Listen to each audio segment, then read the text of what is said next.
In today's video, I'll share some of the craziest revenge deaths I've found and how they made me wonder if someone out there might already be planning theirs. From a man who planned a public humiliation for his ex-girlfriend to a student who walked into a professor's office over a final grade, changing everything in the craziest way possible. Hi, I'm Patrick from Last Records, and let's jump right in.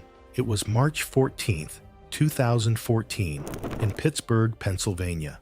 The evening air carried the city's industrial chill, and inside a local restaurant on Carson Street, diners on the second floor settled into their Friday night routines, unaware of the tragedy about to unfold. Renata Osei, 31, worked as a dental receptionist and lived quietly with her tabby cat.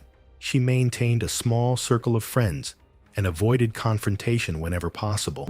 Her relationship with Austin Dillard, 35, a warehouse supervisor 4 years older, had grown stagnant. What Austin did not know was that Renata had been seeing David, a dental hygienist from her office, for several months. She had confided in only one friend about her plans to end things with Austin, but kept postponing the conversation out of habit.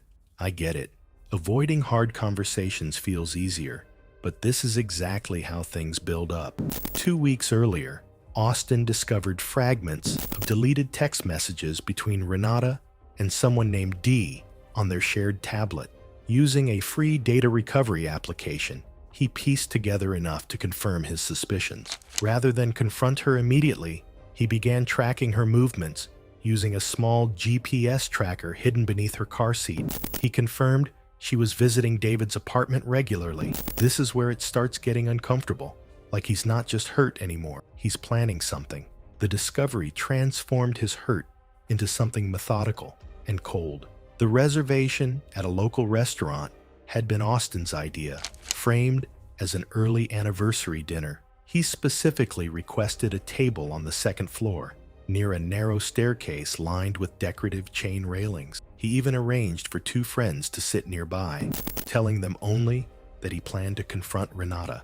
She dressed carefully for the evening, wearing a black dress and heels, still carrying guilt over her affair, but unaware of Austin's intention. They arrived at a moderately busy restaurant. Austin remained unusually quiet through the first course, ordering wine but saying little.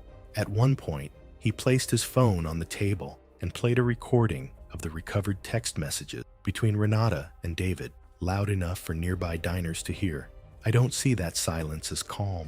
It feels like he was building up to something. Renata's face was drained of color. She rose immediately, reaching for the phone while attempting to stop him, but he grabbed her wrist firmly. Panic flared as she announced she was leaving.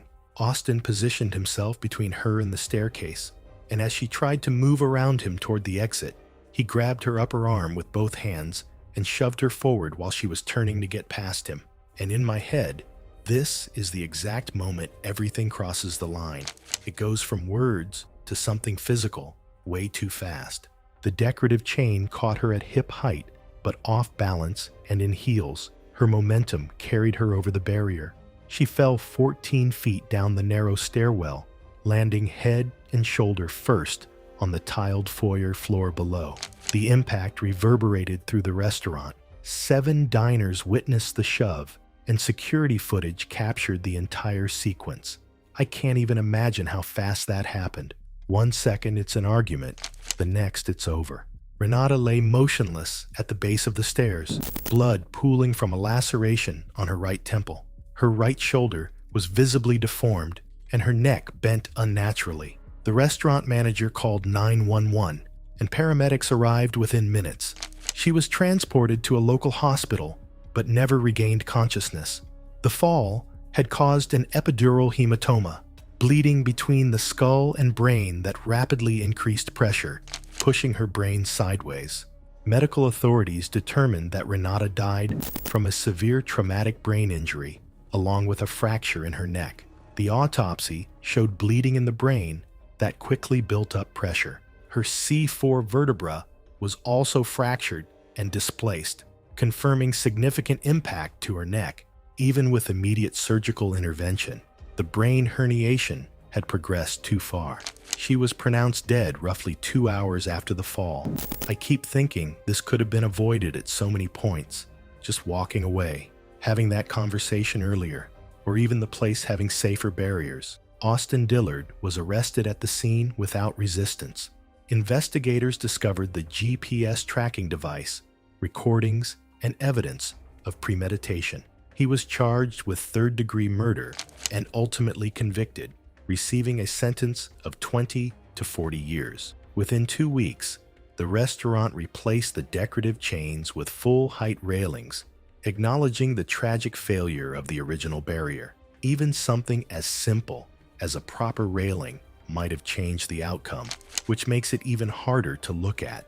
This next story goes in a completely different direction because it starts online and then suddenly becomes something real.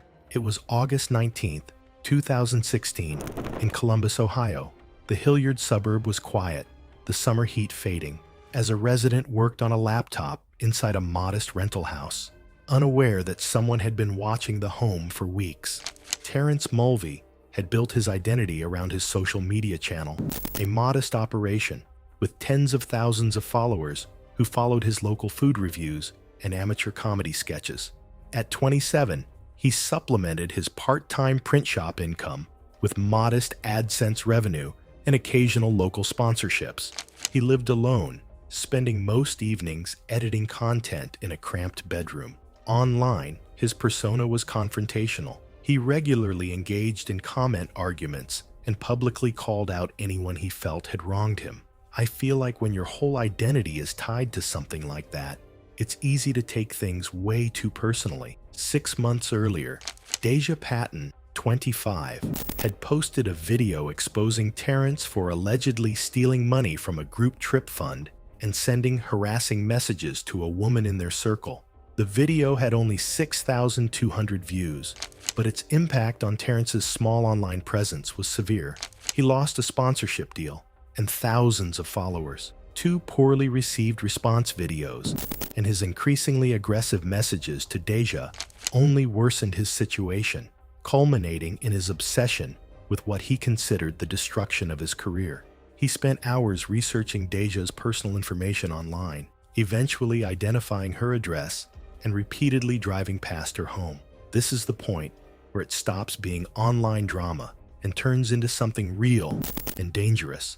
That Friday evening, Terrence parked 2 streets away and approached Deja's house on foot, wearing a ski mask and carrying a folding utility knife. He had told a mutual friend he planned to force Deja to take down the video, ignoring advice to let it go. When he knocked, Deja answered, already recording with her phone on a nearby shelf. Having been warned, he had been asking about her whereabouts. Terrence demanded that the recording be turned off and lunged to grab the device. Deja backed into the hallway as he forced his way inside, grabbing her throat and slamming her against the wall. The phone fell to the floor, but continued recording, capturing both audio and partial video of the escalating assault. At this point, I don't even see this as a confrontation anymore. It's clearly an attack. A roommate, hearing the struggle from a back bedroom, quickly retrieved a legally owned handgun and stepped into the hallway. Tension and fear filled the air as she confronted Terrence, who continued to struggle and resist. She fired 2 shots at close range. The first struck him in the upper chest, puncturing a lung and causing immediate pain and shock. The second hit his neck, severing major blood vessels and causing rapid blood loss. Terrence collapsed in the doorway, blood pooling rapidly around him. Deja, bruised but otherwise unharmed, quickly retrieved her phone and paused the recording, trembling from the encounter.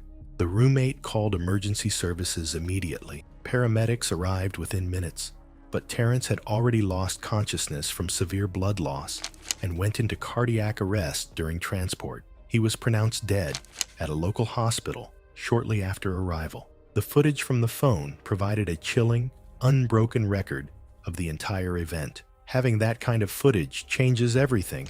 There's no guessing. It's all there. It captured Terrence's forced entry, the physical struggle, and the precise moments the shots were fired. The visual and audio evidence left no ambiguity about the assault, the self-defense response, and the sequence of events leading to his death. The recording was retained as evidence and was never released publicly. Medical authorities determined Terrence died from the gunshot to his neck, which caused catastrophic hemorrhaging by severing major blood vessels. The chest wound alone might have been survivable, but the neck injury resulted in rapid and severe blood loss. Bruising on Deja's throat confirmed she had been actively strangled during the encounter. Prosecutors declined to file charges against the roommate, citing Ohio's Castle Doctrine and clear evidence of self-defense. Honestly, I don't see how this could have ended differently once it got to that point. Following the incident, Terrence's social media channel saw a noticeable surge in viewers as news of the case spread. His family requested the platform remove the channel, which it did after 31 days. Deja moved out of the house within a week and eventually deleted her own channel 8 months later, never speaking publicly about the events. This next case feels way more ordinary at first, just a disagreement over work, until one moment changes everything. It was June 3rd, 2015, in Scottsdale, Arizona. Evening had cooled the desert, leaving the McCormick Ranch neighborhood quiet except for sprinklers and the occasional car. A contractor pulled into a large stucco home, carrying an invoice folder. Harlan Price had built his wealth flipping commercial properties during the Phoenix real estate boom. At 58, he lived alone in a large house, with only a part-time housekeeper for company. Over time, he had built a reputation among contractors for verbal abuse, withheld payments, and threats over minor disagreements.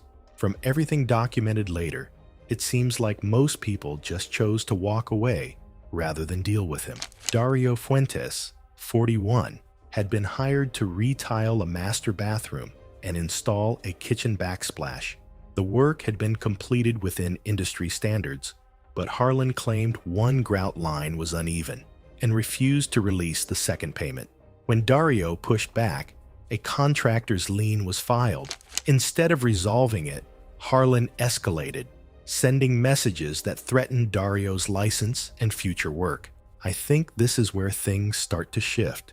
It stops being just about money and starts becoming personal. Over the next 2 weeks, Dario made repeated attempts to settle the issue.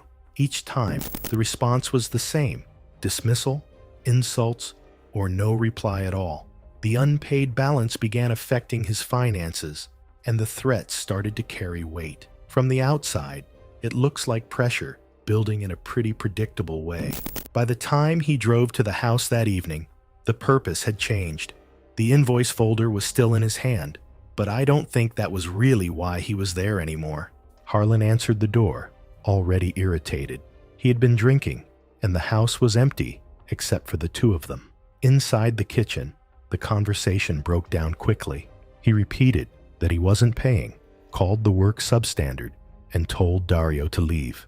This time, Dario didn't interrupt. He stood there longer than before, listening. The exchange stretched out just enough to feel different, not like a negotiation, but like something being decided in real time. When Harlan turned slightly away, mid-sentence, dismissing him, Dario stepped forward and threw a single, controlled punch to the side of his head. That moment is the clearest indicator of intent to me. There wasn't an immediate threat forcing a reaction. It came after a pause.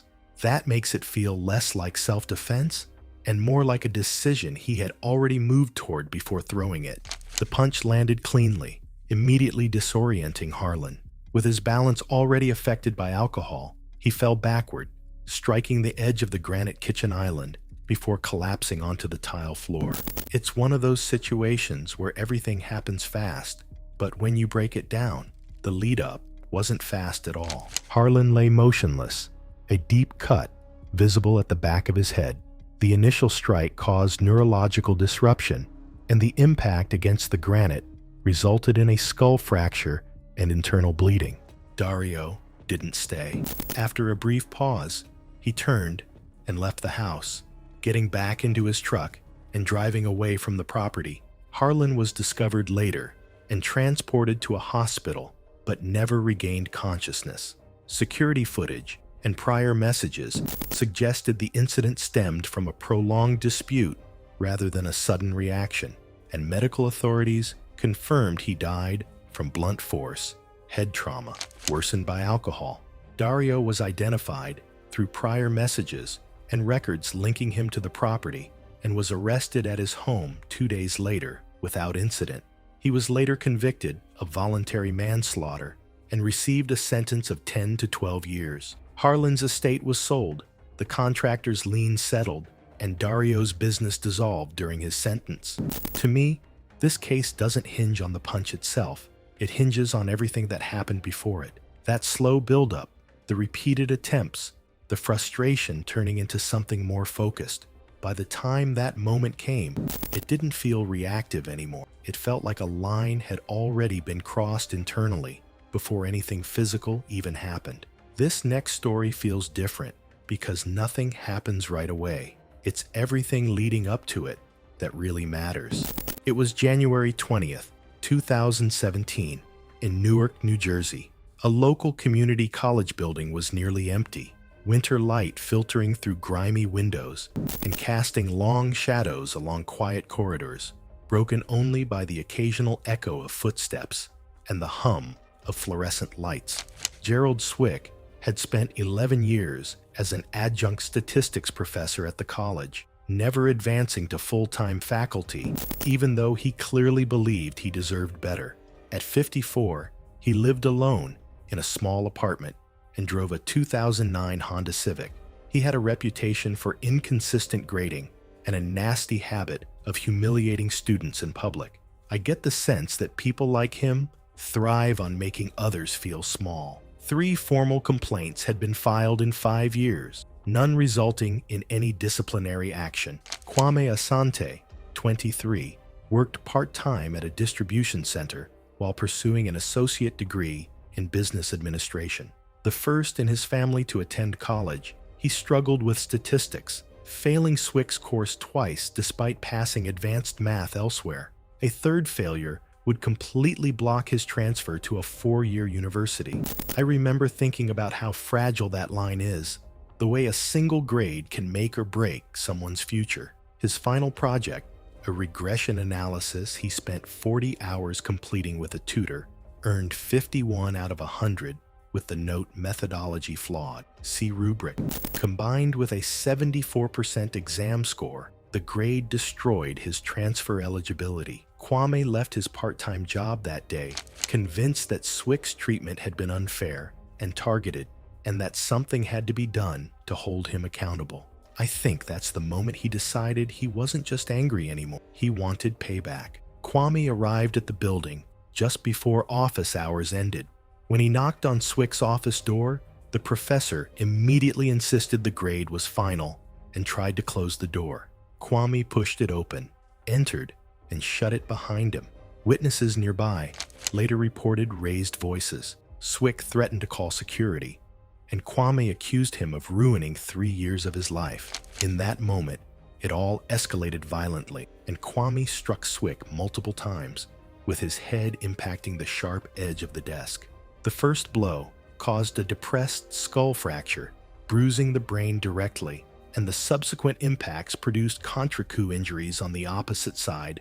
From my perspective, it's chilling how fast calculated anger can transform into irreversible action. Kwame left the office minutes later, walking toward the stairwell, carrying nothing. Inside, Swick lay slumped against his desk, blood pooling from severe head trauma. Paramedics pronounced him dead at the scene. The county medical examiner determined death from blunt force cranial trauma, with bleeding across the brain causing rapid unconsciousness. Minor abrasions on Kwame's knuckles matched the attack, supporting the conclusion that it was deliberate, not a moment that spiraled out of control. Kwame was arrested at his apartment later that evening and ultimately convicted of aggravated manslaughter, receiving an 18-year sentence.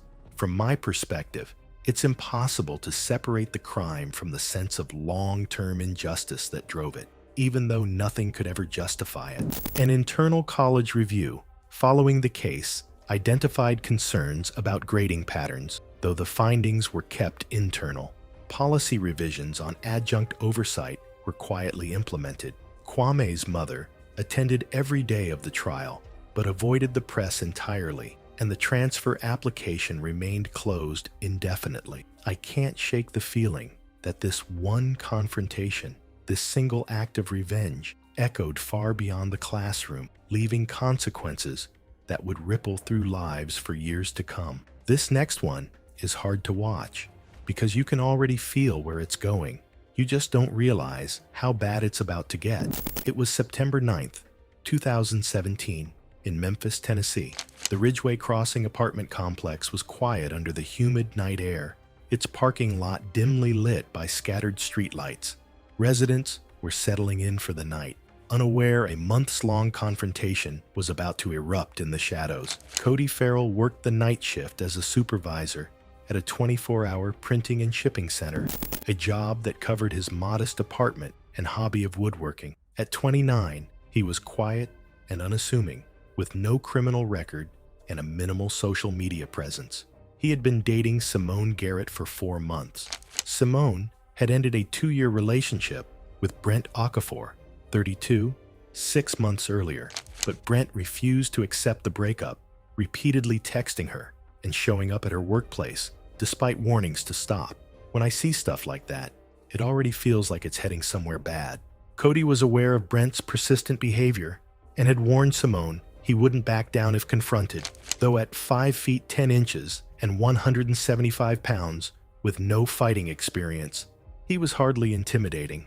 Brent had spent weeks obsessively monitoring Simone, screenshotting photos, and driving past her apartment to track Cody's truck. For days, he carried a 4.5-inch fixed-blade hunting knife, fully aware of its lethal potential.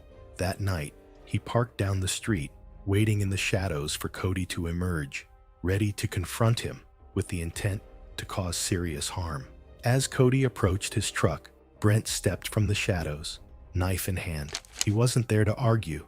His shove and movements were deliberate, part of a premeditated plan. Even during the brief struggle by the parked car, Brent's grip on the knife never wavered. From the start, it was clear he had come to inflict serious harm. The two grappled against a parked car, arms and shoulders straining as they struggled for control. At that point, it still looks like something that could have just been a fight and ended there. From a nearby ground floor window, a resident, alerted by the noise, looked out and saw the two men locked in a physical struggle under the dim glow of the parking lot lights. Brent broke free from the struggle and drove the knife into Cody's left abdomen, then again into his left chest as Cody instinctively tried to turn away. The first wound perforated his colon and nicked a kidney, causing significant internal bleeding, though it might have been survivable with immediate medical attention. The second wound struck between his ribs, lacerating the left ventricle of the heart. Blood rapidly filled the space around the heart, compressing it and preventing it from pumping effectively. Cody collapsed against a nearby car, clutching his chest as his strength drained. A nearby resident, who had witnessed part of the attack, immediately called 911. Paramedics arrived within minutes to find him unconscious, barely breathing, and losing blood rapidly. Despite emergency intervention and surgery at a local trauma center, the heart injury proved unsurvivable. Cody was pronounced dead shortly after arrival, the rapid loss of blood, and the critical heart trauma leaving no opportunity for recovery. It's hard to process how fast something like this turns fatal. Minutes earlier, it looked like just another confrontation in a parking lot. The county medical examiner determined the chest wound caused rapid blood loss and cardiac compression, making survival unlikely in a parking lot setting. Security cameras captured the attack and Brent walking away with the knife. The weapon was recovered nearby, with Brent's DNA on the handle and Cody's blood on the blade. Brent Okafor was arrested days later and ultimately convicted of first-degree murder, receiving a life sentence without parole. The half-finished bookshelf Cody had been building for Simone remained in his truck with tools neatly beside it. His younger brother completed the project using Cody's measurements, and delivered it to Simone 3 months after the trial, the only tangible reminder of their brief relationship. And this last one feels the most sudden because it starts over something small, then it's over before anyone can take it back. It was August 3rd, 2020, in Cedar Rapids, Iowa. The neighborhood was quiet, just a few porch lights on and the sound of a TV coming from inside one house. Nothing about that evening stood out. It looked like a normal night where everyone was just winding down. Naveen Chandra, 27, had been living back at home for months after losing his job. He stayed mostly in the basement and didn't talk much. He avoided arguments and usually walked away when things got tense. From the outside, it seemed like he just didn't care. His younger brother, Darnell Chandra, 23, was doing better. He had school, a part-time job, and a steady routine. Their parents leaned on him more and usually took his side. It wasn't always said outright, but it showed. Darnell spoke openly, and over time, his comments toward Naveen became more frequent. They weren't extreme comments, just remarks about not working enough or not helping out around the house. But repeated like that, they added up. When the same thing keeps happening, I start to feel like it's bigger than it really is. Naveen didn't respond much. He stayed quiet and went back downstairs most of the time. But that quiet wasn't nothing. He noticed, remembered, and kept it in mind. Over the weeks, it stopped feeling like random remarks. It started feeling like he was being singled out and treated unfairly. Eventually, it shifted from frustration to something more deliberate. He didn't map out a detailed plan, but he decided that it was time to act. Not to argue, not to explain, but to end it. That decision was already forming quietly before anything happened. That evening, the family had dinner together. It started normally. Then Darnell made another comment about Naveen not doing enough. It wasn't louder than usual, just the same kind of remark. Naveen didn't reply. He stood up and went down to the basement. At first, it looked like the usual pattern, just leaving the situation. But this time, it wasn't just that. Near the stairs, there was an old wooden baseball bat that had been stored there for years. Naveen picked it up and stayed there briefly. Then he went back upstairs. I could feel my chest tighten reading this, like watching someone cross a line you know you shouldn't, but already have. Darnell was in the living room, sitting on the couch and looking at his phone. Their parents were nearby in the kitchen. Everything still looked normal. Naveen walked in without saying anything. No argument started, no warning. When Darnell looked up, Naveen was already close. The first hit landed on the side of his head. It caused immediate disorientation and knocked him down. The impact fractured part of his skull. Before he could react, a second strike followed, more direct and forceful. The strikes were delivered in quick succession, not as a single, impulsive reaction. This wasn't just a reaction. It lined up with what had been building for weeks, the quiet decision that had formed over time. I can really feel how all the little annoyances added up, building, until something finally snapped. Their mother rushed in after hearing the noise and called 911. Paramedics arrived quickly and found Darnell unresponsive, but still breathing. He was taken to the hospital, but the injuries were severe. Doctors tried emergency surgery, but there was heavy bleeding in the brain and swelling that couldn't be controlled. He was pronounced dead early the next morning. Police arrested Naveen at the scene without resistance. The bat was recovered nearby. Investigators noted there wasn't any immediate threat before the attack. The medical examiner confirmed the cause of death as blunt force trauma to the head. Naveen Chandra was charged with second-degree murder and later convicted. The court determined the act was intentional, even if it wasn't planned in detail. After everything, the house stayed quiet. Not the normal kind of quiet, just empty. What stands out is how small everything looked before it happened. Nothing extreme, just repeated remarks, built-up resentment, and a decision that formed quietly before anyone noticed.